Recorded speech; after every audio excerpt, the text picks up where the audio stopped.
Bienvenue dans En Présence, le podcast qui t'invite à ralentir, ressentir et revenir à l'essentiel. Je suis Mathilde et je t'accompagne avec douceur et en conscience sur le chemin de la guérison. Ici, je te parle avec le cœur de santé mentale, d'émotions, de système nerveux, de résilience, de reconnexion à soi et à la nature, pour que tu puisses pleinement reprendre ton pouvoir intérieur et ainsi vivre une vie plus épanouie et plus sereine. Hello et bienvenue à toi dans ce nouvel épisode de podcast. Aujourd'hui, j'ai envie de te parler d'un sujet qui me touche profondément et qui est fondamental dans mon approche, et c'est celui de se remettre au cœur de sa vie, de revenir au corps, aux sensations et de cesser de courir toujours plus loin de soi. Alors si tu es de ces personnes qui accumulent les formations, les livres de développement personnel, les méthodes de guérison, mais qui se retrouvent toujours face aux mêmes questionnements profonds, si tu réussis dans ta vie professionnelle, que tu coches toutes les cases du succès selon les autres, mais qu'à l'intérieur tu ressens un vide, comme si quelque chose manquait à l'appel, si tu as tendance à donner énormément aux autres, de ton énergie, de ton temps, de ton attention, mais que tu te sens souvent épuisé, déconnecté de tes propres besoins, ou encore si tu vis une vie à 100 à l'heure, toujours dans l'action, mais que tu as perdu le contact avec cette petite voix intérieure qui savait autrefois ce qui était juste et bon pour toi. Si tu te poses sans cesse ces questions, est-ce que vraiment ma vie me convient ? Où est passée cette femme que j'étais avant ? Si tu oscilles entre les périodes d'intensité productive et de moments où tu t'effondres complètement, parce que ton corps te dit stop, tu as l'impression de jouer un rôle de la personne qui est forte, qui gère tout, mais qu'au fond tu aimerais parfois pouvoir enlever ce masque et simplement être toi-même, être authentique et dire que ça ne va pas et que tu es au bout du rouleau. Si tu ressens une nostalgie de toi-même, comme un deuil de celle que tu étais avant que la vie ne t'apprenne à te couper de tes sensations pour survivre. Et si tu cherches cette paix intérieure, cette sensation d'être chez toi, dans ton propre corps et dans ta propre vie, alors si tu te reconnais dans l'une de ces situations, ce podcast est fait pour toi et je pense qu'il va te faire du bien. Si tu as écouté l'épisode que j'ai sorti sur mon histoire, qui est l'épisode 1 de mon podcast En Présence, tu sais que pendant longtemps, habiter mon corps, ça a été très inconfortable. Il y a eu des années de perfectionnisme, d'hyper-contrôle, de fuite dans le mental, et revenir dans mes sensations, c'était comme plonger dans un océan d'émotions que j'avais soigneusement tenu à distance, justement pour pas me faire emporter par la vague. C'était plus facile pour moi de lire un nouveau livre sur le développement personnel que de ressentir cette boule au creux de mon ventre. C'était plus rassurant pour moi de suivre une formation sur la guérison que d'écouter cette fatigue qui me criait dessus depuis des mois et qui me demandait simplement d'arrêter, de ralentir et de stopper les formations. C'était plus simple d'analyser mes schémas que de pleurer cette petite fille en moi qui avait appris trop tôt à se débrouiller toute seule. Et pourtant, quelque part, je savais que toutes ces connaissances accumulées, elles ne remplaceraient jamais cette connexion profonde avec moi-même. Et cette connexion finalement que j'ai perdue en chemin au fil des années, et ça je l'ai très bien expliqué dans l'épisode 1. Les neurosciences, elles nous apprennent quelque chose qui est vraiment fascinant, c'est que quand nous vivons des expériences difficiles, que ce soit des traumatismes évidents ou des petits traumatismes du quotidien, comme grandir dans une famille où il fallait être forte, où les émotions n'avaient pas leur place, et c'est notre système nerveux qui peut se déconnecter de nos sensations corporelles. C'est ce qu'on appelle la dissociation. C'est un mécanisme de survie qui est extraordinaire et qui nous permet de continuer à fonctionner, mais sans ressentir. Mais cette stratégie de dissociation, avec le temps, elle nous coupe de notre boussole intérieure, de notre intuition, de cette sagesse du corps pour savoir ce qui est bon pour nous ou pas. Ça, c'est hyper important parce que toutes les informations sensitives, c'est un petit peu comme le GPS de notre vie. De savoir si je dois aller là ou pas, si je dois m'engager avec telle personne ou pas. Tout ce qui se passe dans le corps, c'est des réponses instinctives. Mais quand on est dissocié, on n'a plus accès à ces réponses instinctives et donc à cette boussole intérieure. Cette fuite dans le mental, cette soif de toujours avoir plus de méthodes, plus d'outils, plus de compréhension, c'était ma façon à moi de rester en sécurité. Parce que ressentir, c'était risquer de toucher de nouveau cette vulnérabilité que j'avais si bien appris à cacher derrière le masque d'une personne qui est forte. Mais ce que j'ai compris aussi, c'est que plus j'accumulais les savoirs sur moi-même, plus je me sentais déconnectée de qui je suis vraiment. C'est comme si j'avais une carte détaillée de mon territoire intérieur, mais que j'avais oublié comment l'habiter. Là encore, il faut un juste équilibre entre apprendre, comprendre et analyser, et puis ressentir laisser infuser et vibrer. Ce juste équilibre, je l'ai cherché pendant très longtemps. Je pense aujourd'hui l'avoir, en tout cas être en capacité de trouver cet équilibre, même si bien sûr il y a des jours où je deal aussi avec des parts de moi qui veulent toujours faire plus de formations, apprendre plus de choses. Mais j'apprends à revenir en moi-même et j'apprends à justement dealer, négocier avec ces parts de moi. Ce qui était complètement impossible il y a quelques années. Et dans cette quête du toujours mieux, du toujours plus aligné, je me suis clairement perdue. Perdue entre celle que je pensais devoir être et celle que j'étais profondément. Et donc il y a des questions qui sont revenues encore et encore. Qui je suis quand j'enlève tous ces masques ? Qui je suis en dehors de ma casquette de professionnelle ? Qu'est-ce qui me rend vraiment heureuse au-delà de ce qu'on attend de moi ? Comment retrouver cette femme authentique que j'ai été avant d'apprendre à me protéger ? Comment retrouver mon authenticité, ma vulnérabilité ? Et là, clairement, j'avais beau avoir un plan de mon territoire, j'arrivais même pas à lire les panneaux. Ces questions, tu les connais peut-être. Elles arrivent souvent quand notre cœur veut nous rappeler à l'ordre. C'est cette partie profonde de nous qui refuse de continuer à vivre en surface et qui nous invite à plonger plus profondément en nous. Et je sais à quel point c'est inconfortable. Parce que dans une société du toujours plus, du vivre toujours plus d'expériences, avoir de nombreuses interactions sociales, acheter le dernier iPhone, consommer un maximum de vêtements dans les magasins, etc., etc., c'est une manière de fuir ce qui se passe à l'intérieur de nous. Et donc, quelque part, la société nous pousse à fuir. Moi, aujourd'hui, je t'invite aussi à revenir, à plonger et à avoir cette force, cette confiance et cette audace d'aller voir ce qui se passe au fond de toi. Et tu sais quoi, j'ai pas toutes mes réponses. Et j'ai appris à faire la paix avec ça.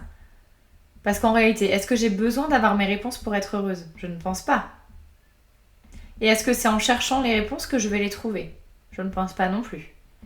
Je pense que c'est justement en étant dans le flot de la vie, en habitant pleinement la vie et en habitant pleinement mon corps, que je commence à avoir des réponses. Il y a des réponses que j'ai totalement, mais il y en a d'autres que je cherche encore, et c'est ok. Il y a une chose aussi qui est importante à comprendre, c'est qu'on n'est pas nos pensées. On n'est pas nos peurs, nos schémas, nos mécanismes de protection. On n'est pas du tout cette petite voix qui critique et qui dit qu'on n'en fait jamais assez. On est plutôt la conscience, celle qui peut observer tout ça avec compassion. On est cette présence bienveillante qui peut accueillir nos parts blessées comme on accueillerait une amie en détresse. Et ça, cette image de l'ami en détresse, je la trouve très belle parce que on est souvent très bienveillant pour nos proches, que ce soit la famille ou les amis. On est toujours très bienveillant, très protecteur, très prévenant. Mais quand il s'agit de nous, on est extrêmement dur. Alors qu'est-ce que tu dirais à une amie qui venait te voir avec les mêmes problématiques et les mêmes questionnements que toi ? Qu'est-ce que tu lui dirais ? Parce qu'en réalité, ce que tu lui dirais, c'est ce que tu dois te dire à toi. Pour te soutenir, pour t'aider, pour t'accompagner. Et cette découverte, elle vient pas des livres. Même si les livres, bien sûr, ils peuvent nous expliquer certaines choses, ils peuvent nous préparer à toutes ces réflexions. Mais cette découverte, elle vient vraiment de moments précieux où j'ai choisi de rester présente à moi-même, même quand c'était inconfortable. Et d'autant plus quand c'est inconfortable. Parce que quand c'est inconfortable, on n'a qu'une envie, c'est de fuir. Maintenant, je différencie aussi, et ça on en reparlera dans les prochains épisodes, si c'est inconfortable ou insécure. C'est pas la même chose. Pour ça qu'en accompagnement, on va toujours dans des endroits qui peuvent être inconfortables, mais on va jamais dans des endroits qui sont insécures. Donc voilà, j'ai appris à revenir dans ces moments d'inconfort pour essayer de comprendre ce qui se passait, pour ressentir aussi. Et c'est là qu'on se rend compte qu'on a moult pensées qui passent, mais qu'en réalité, c'est juste des petits nuages en fait qui passent. On n'est pas ces pensées-là et on n'a pas à les accrocher. D'ailleurs, c'est ce que nous enseigne la méditation. Christophe André en parle très bien dans ses bouquins. Méditer, c'est pas avoir zéro pensée. C'est pas être totalement vide de pensée. Méditer, c'est être en capacité de voir nos pensées traverser sans les accrocher. Ce qui est difficile quand on souffre d'anxiété parce que quand on est anxieux, donc on a des pensées comme tout le monde, mais le problème c'est qu'on s'attache à ces pensées, on s'y accroche. Et en fait, on a l'impression que ces pensées, c'est notre réalité. Alors que non, c'est pas la réalité. Là, c'est de l'imagination. Je me souviens encore d'une période, en tout cas d'un moment très spécifique de mon cheminement, où j'ai vraiment ressenti pour la première fois, ressenti ce qui se passait dans le corps. C'était incroyable, vraiment. En fait, dans cette période, j'avais l'impression que tout allait bien et que tout était bien fait. J'avais une routine matinale, mes affirmations positives, au boulot tout se passait bien, ça roulait, dans ma vie sociale c'était plutôt assez fluide aussi, avec mes proches j'avais des relations apaisées. Mais ce soir-là, il y a eu comme un vide intérieur, je me suis vraiment sentie triste. Et ça, on reviendra aussi dans les prochains épisodes, de la tristesse, de cette émotion, qui veut dire beaucoup. Et la tristesse, elle fait partie du chemin de guérison. Donc il faut aussi apprendre à cohabiter avec elle. Et en fait, ce soir-là, plutôt que d'aller chercher dans les bouquins, de taper sur internet pour trouver des outils, d'aller chercher une méditation sur YouTube, j'ai décidé juste de rester dans cet inconfort de l'émotion qui était là. J'ai fermé les yeux, je me suis mis dans une pièce où voilà, je pouvais être en sécurité, où j'étais sûre qu'on n'allait pas me voir ni me déranger. Puis j'ai commencé à bouger mon corps, faire des mouvements vraiment très intuitifs. Alors ça avait rien d'une danse de gala, parce que déjà j'ai jamais été une grande danseuse étoile, et qu'en plus de ça, je pense que on frôlait le ridicule, mais ça, on s'en fiche. Et vraiment, je suis allée chercher des mouvements conscients dans le corps. Puis tout d'un coup, en fait, en faisant tous ces mouvements, il y a eu un flot de larmes qui est venu, sans prévenir. C'était pas des larmes de tristesse, en tout cas, c'est pas comme ça que je les ai identifiées. C'était plutôt des larmes de reconnaissance. Comme si mon corps, là, il me disait, mais enfin tu t'intéresses à moi et enfin tu viens reconnecter avec des parts de toi que t'as fui pendant des années. Et ce moment, il a été très simple, mais ça a été assez révolutionnaire pour moi parce que pour la première fois depuis longtemps, j'étais plus dans ma quête de développement personnel, mais j'étais dans ma quête avec moi-même. J'accompagnais mon expérience au lieu de vouloir la transformer en projet d'amélioration parce que c'est bien beau vouloir être la meilleure version de soi-même. En fait, t'es déjà la meilleure version de toi-même. C'est juste que tu as des blessures, que tu as des traumatismes, que tu as des masques. Que c'est tout ça qu'il faut apprendre à apprivoiser et à retirer petit à petit. C'est pour ça que développement personnel, oui, parce que ça nous permet de nous développer, de développer notre conscience. Mais je pense aussi que dans ce chemin-là, il y a beaucoup de dépouillement personnel. De revenir à l'intérieur, de faire du tri, d'aller voir ce qui se passe quand on enlève le masque, d'aller voir ce qui s'est passé à un moment de notre vie où ça a été challengeant. Et donc ça, vraiment, ce moment-là, j'ai commencé à comprendre l'intérêt de parfois dire stop et de revenir dans le corps. C'est pour ça qu'aujourd'hui, j'apprends à aimer les pauses. J'apprends à aimer ces moments où je sais pas, où j'ai pas de plan, où je suis pas en train d'optimiser quoi que ce soit. Parce que c'est souvent dans ces espaces de non-faire, ces espaces d'ennui et de non-productivité que la vérité, elle peut émerger. Et bien souvent, on a les meilleures idées en plus dans ces moments-là. C'est un petit peu l'exemple, c'est assez parlant, c'est pour ça que je le reprends souvent dans mes suivis, de vous avez eu une journée hyper chargée, vous avez l'impression d'en avoir plein la tête, vous allez à la douche, et là vraiment vous avez une pensée et une idée mais de dingos sous la douche. Bah ouais, parce qu'à ce moment-là, en fait, il n'y a plus besoin de faire, vous êtes pleinement présent, pleinement conscient à ce qui se passe dans le corps. Et c'est peut-être ça, en fait, revenir au cœur de sa vie. C'est accepter parfois d'être un mystère pour soi-même, accepter que le chemin ne ressemble à aucun autre, accepter que notre rythme il soit différent de celui qu'on voit sur les réseaux sociaux, parce que les 75 day challenge, non en fait. Non, le cheminement il peut être plus long que ça, et bien souvent d'ailleurs il est plus long que ça. Il y a une expression, une belle expression japonaise qui s'appelle Shoshin. Alors je sais pas si ma traduction, enfin si ma prononciation est juste. En tout cas, le terme Shoshin, c'est l'esprit du débutant. Ça veut dire que même quand on a lu tous les livres qu'on avait, quand on a fait toutes les thérapies, c'est toujours important de garder cette fraîcheur de celle ou celui qui découvre encore sa propre profondeur pour la première fois. En fait, c'est un petit peu de garder l'esprit d'un éternel étudiant. On est des élèves de la vie. Et toute notre vie, on apprend. Et de tout le temps garder cet esprit du débutant, ça nous permet aussi de garder cet esprit de curiosité, cet esprit de recherche, cette fraîcheur de nouveauté. Parce qu'on n'a pas besoin d'être parfait dans le chemin du retour à soi-même. On n'a pas besoin de guérir vite, d'être constamment inspiré, de rayonner en permanence. Non. Le corps, lui, il a son propre rythme. Il a besoin qu'on l'écoute vraiment, pas qu'on lui impose nos agendas de transformation, tel jour je fais ci, tel jour je fais ça, et puis pour le mariage de ma cousine Berthe, ça y est, je serai au top de ma forme. Ça n'existe pas, ça. Le corps, il a parfois besoin de lenteur, de cocooning, de larmes inexpliquées, et le chemin, il est sacré. Le chemin de guérison, il est sacré parce que c'est le chemin peut-être le plus riche que le trésor de la fin, qui est l'atteinte d'un but ou d'un objectif. Parce que tu verras, en fait, dans ton chemin, tu vas te fixer un premier objectif, tu vas l'atteindre, consciemment ou non, puis tu auras déjà un autre objectif. Tu seras toujours dans cette quête du toujours plus. Donc il faut aussi habiter le chemin de guérison.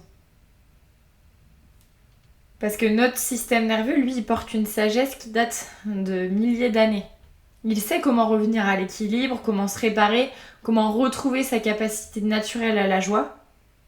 Mais il a besoin de notre patience et de notre confiance. Je répète, le système nerveux a besoin de confiance et de patience. C'est ce qu'on appelle la neuroception. Pareil, on reparlera de ce terme. Mais la neuroception, c'est une évaluation inconsciente que fait notre système nerveux pour savoir s'il peut se détendre ou s'il doit rester en vigilance. C'est-à-dire si le corps se sent en sécurité ou bien s'il est en insécurité. Et quand nous revenons dans le corps, dans cette qualité de présence douce et inconditionnelle, on lui envoie un message qui est le message justement de « Ok, là tu peux te déposer. Là il y a un espace safe. » Et c'est dans cet espace que tu vas pouvoir commencer à guérir et à te déployer, à déployer tes ailes.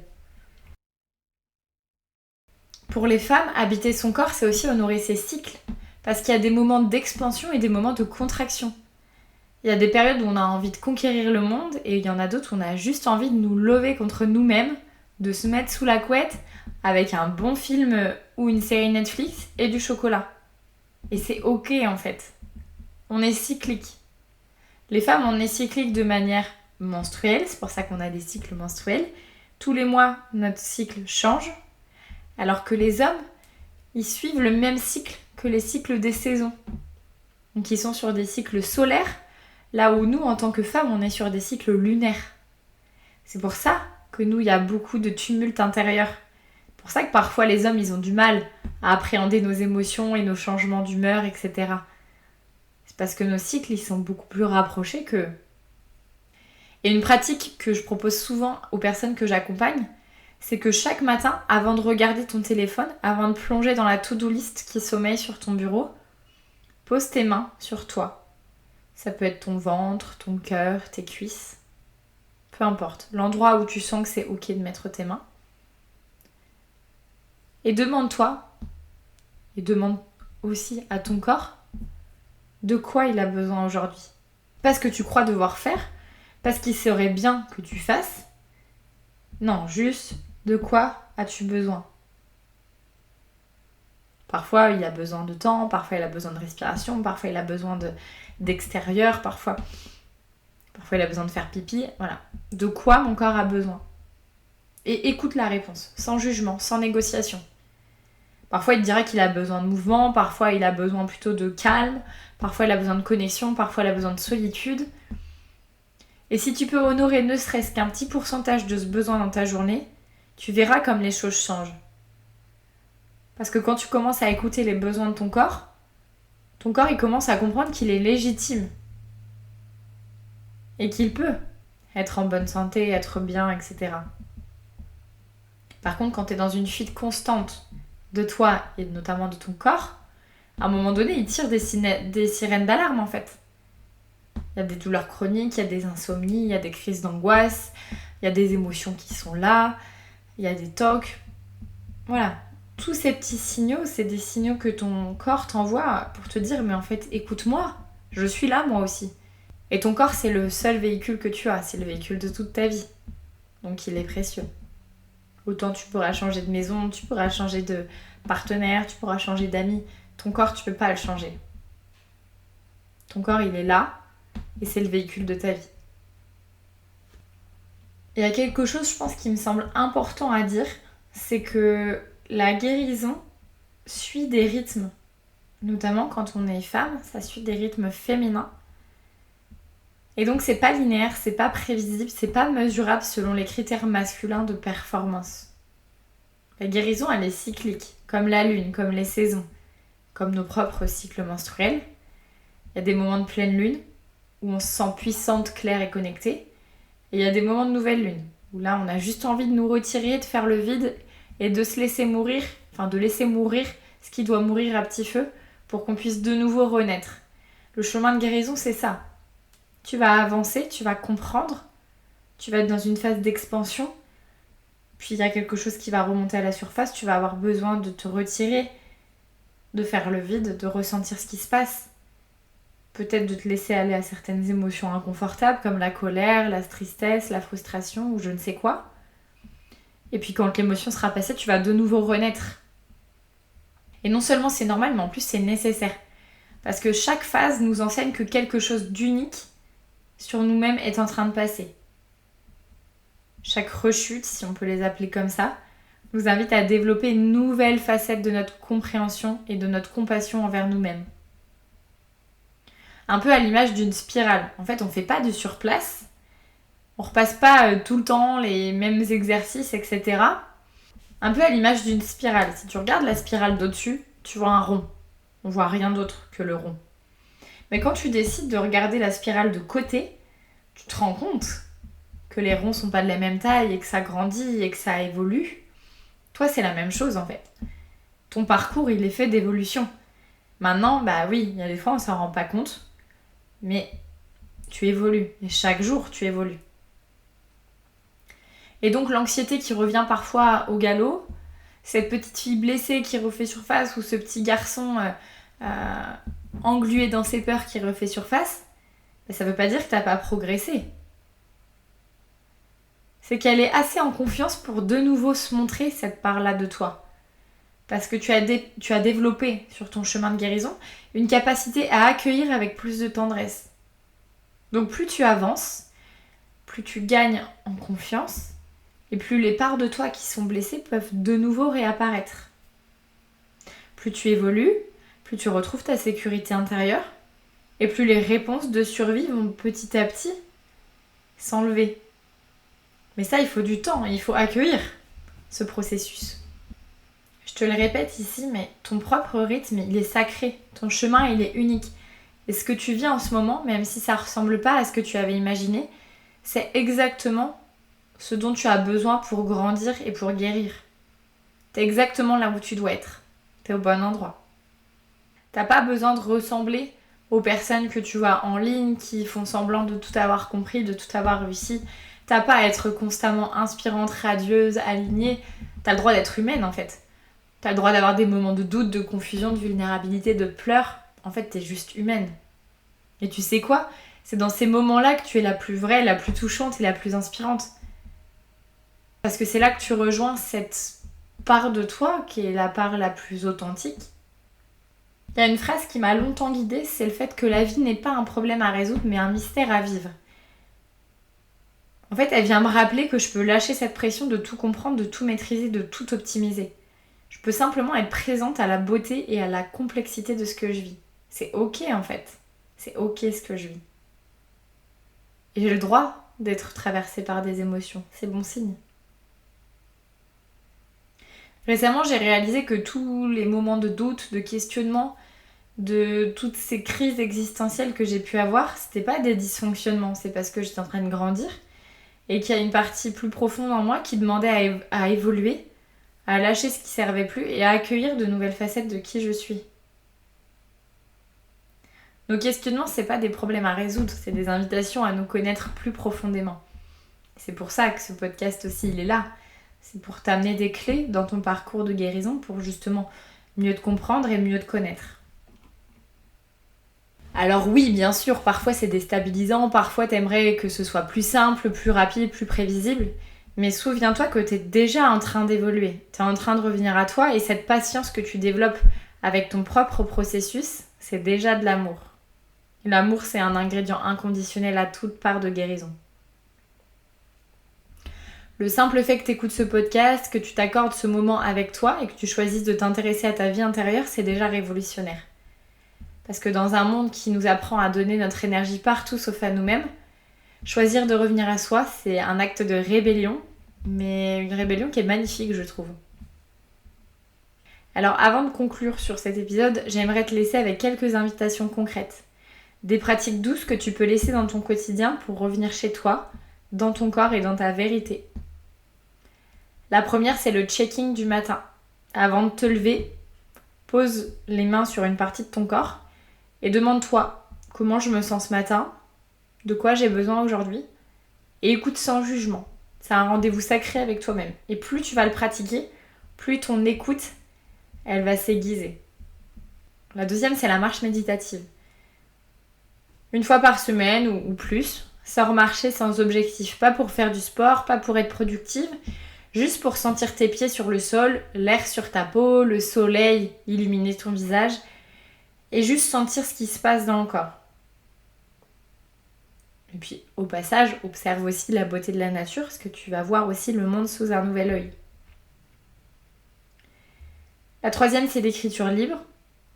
Moi j'aime bien ça. J'aime bien pratiquer le journaling. Donc, j'ai un petit carnet que notamment j'ai acheté dans un magasin, un magasin qu'on connaît tous. J'ai acheté un petit carnet.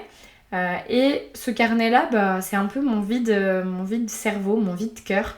J'écris tout ce que j'ai envie d'écrire. Mes peurs, mes doutes, mes joies, mes peines, mes idées créatives, mes petits bonheurs. Juste voilà, tous les jours j'écris. Alors des fois c'est une phrase, des fois c'est 3 pages, ça dépend des jours, comment je suis inspirée et en fonction de ce que j'ai à déposer. Je cherche pas du tout à créer quelque chose de poétique ou à écrire un livre. Je cherche juste à vider en fait mon corps, mon cœur et ma tête. Et ça fait vraiment beaucoup de bien aussi. Et surtout, accorde-toi aussi le droit de rien faire. Dans ta semaine, crée des espaces de vide, des moments où t'es pas en train d'améliorer quoi que ce soit, où tu consommes aucun contenu parce qu'à l'heure des réseaux sociaux, je sais à quel point il est facile de plonger dans un scrolling infernal et interminable. De lever les yeux, ça fait 2 heures que tu scrolles, t'as rien fait si ce n'est fuir ce que tu ressentais. Donc voilà, juste du temps pour être disponible à toi-même, être disponible pour ce qui émerge. Revenir dans ton corps, c'est revenir dans ton pouvoir, c'est te réapproprier ta sagesse qui a toujours été là, même quand tu l'avais oubliée. C'est choisir de ne plus être spectatrice de ta propre vie, mais d'en devenir la créatrice consciente. Et tu sais quoi, le monde, il a un besoin urgent de gens qui habitent pleinement leur corps, leur sensibilité, leur intuition. On a besoin de personnes qui osent être vraies plutôt que parfaites, qui choisissent l'authenticité plutôt que la performance. Ton retour à toi-même, c'est pas un chemin personnel, c'est un acte envers le monde, c'est un cadeau que tu fais à toi et à toutes les personnes qui t'entourent. Alors continue à ton rythme avec douceur. Continue à honorer tes cycles, tes besoins, tes émotions. Continue à te choisir encore et encore. Si cet épisode t'a touché, partage-le à une personne de ta vie qui a besoin de cette permission pour revenir à elle-même. Et maintenant, je t'invite à t'offrir quelques minutes. Juste ferme les yeux, pose les mains sur ton cœur et juste ressens ce qui se passe. Et remercie-toi d'avoir été en présence avec moi pour cet instant. Merci à toi d'avoir écouté l'épisode jusque-là. Si tu repars avec un mot, une sensation ou une envie de t'ancrer un peu plus dans l'instant, alors ce podcast a trouvé sa place. Pour le faire rayonner, je t'invite à le partager autour de toi et à lui laisser la note de 5 étoiles sur ta plateforme d'écoute préférée. Et n'hésite pas à m'identifier sur les réseaux sociaux, je serai ravie de te repartager. D'ici là, prends soin de toi et reste en présence.